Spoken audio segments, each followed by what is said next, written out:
In our last segment on updating the energy grid, we mentioned how fusion could soon become a factor. Tonight's special report anchor Brett Baer takes a look at the latest advancements in fusion technology. Thanks, John. The sun and other stars are powered by fusion. High temperatures and extreme pressure create the conditions for the reaction in space. There is an effort to try to replicate that here on Earth to produce reliable energy. Tonight we explore whether it's possible and how artificial intelligence could play a part. When it first started out, it was as much a science experiment as fission was. The quest for nuclear fusion began in the 1950s when scientists started designing machines to conduct their experiments. There was more scientific curiosity than optimism this would ever become a source of power for the world. More than 70 years later, scientists have not been able to make fusion power viable for electricity. The biggest misconception is thinking that fusion is right around the corner, or that people think, on the other hand, that it's a total failure. And it's neither. It's real progress combined with real uncertainty. To create nuclear fusion on Earth, a lot of power is needed to generate plasmas, reaching temperatures hotter than the sun.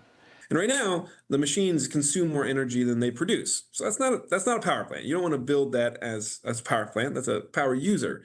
But the output of that is learning, right? And we're getting better and better at it. In 2022, the National Ignition Facility at the Lawrence Livermore National Lab demonstrated fusion could generate more energy than it used, but it was just a small amount, about enough power to keep a small LED light bulb on for 20 hours.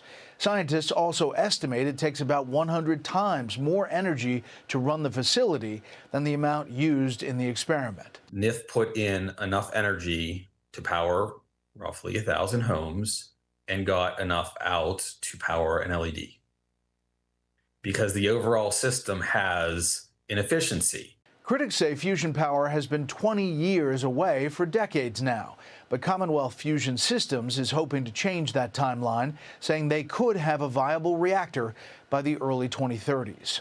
We've learned a lot about what it takes to make these machines. There's the scientific advance has happened, and we're now at the stage where we have confidence in that science that fusion is turning more to an engineering problem. Almost every hurdle still exists in some form for fusion. Scientists have spent decades developing the right environment for fusion reactions, but challenges remain, like keeping the plasma stable and building materials that can endure intense heat. We talk about AI and data centers and the draw of energy, but what about AI being used across the energy sector? How is it being used? I think AI in and of itself, Brett, is a good thing. Are we using grid-enhancing technology to increase the capacity of the transmission system?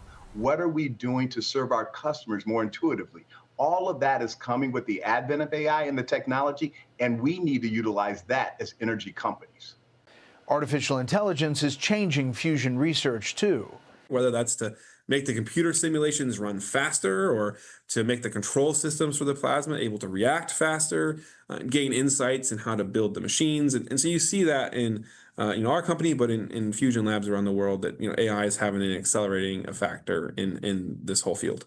What do you think of efforts to expand energy resources like fusion and the look at nuclear as well? Oh, I think all of the above. We need every electron on the system. And if and when fusion becomes commercially viable, it should also be in that equation. If you increase the supply and the demand is there, costs will go down. The fusion industry raised $2.6 billion in private and public funding in the 12 months leading to July 2025. But it is just a fraction of the amount invested in energy already on the grid. Last year's spending on nuclear was estimated at $70 billion. Solar was expected to reach $450 billion. Fusion isn't a near-term energy solution. It's not science fiction either. The near-term solution is fission and other energy sources that we already know how to build. Sometimes people say, like, well, we'll build fusion reactors on Earth. It's like, well, actually, the giant fusion reactor in the sky is basically impossible to beat. Elon Musk has called the fusion effort a pet science project. But some energy companies, lawmakers in both parties, and the Trump administration appear more optimistic. Definitely in the next several years, we're going to see at scale much more energy come out than goes in fusion devices.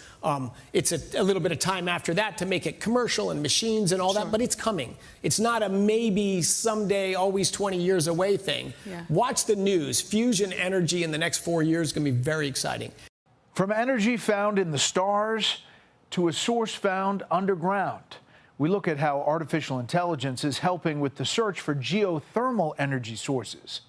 We'll send it back to you. All right, we look forward to that. Brett, thank you. Be sure to like and subscribe for all the Fox News latest on YouTube and catch full shows streaming now on Fox One.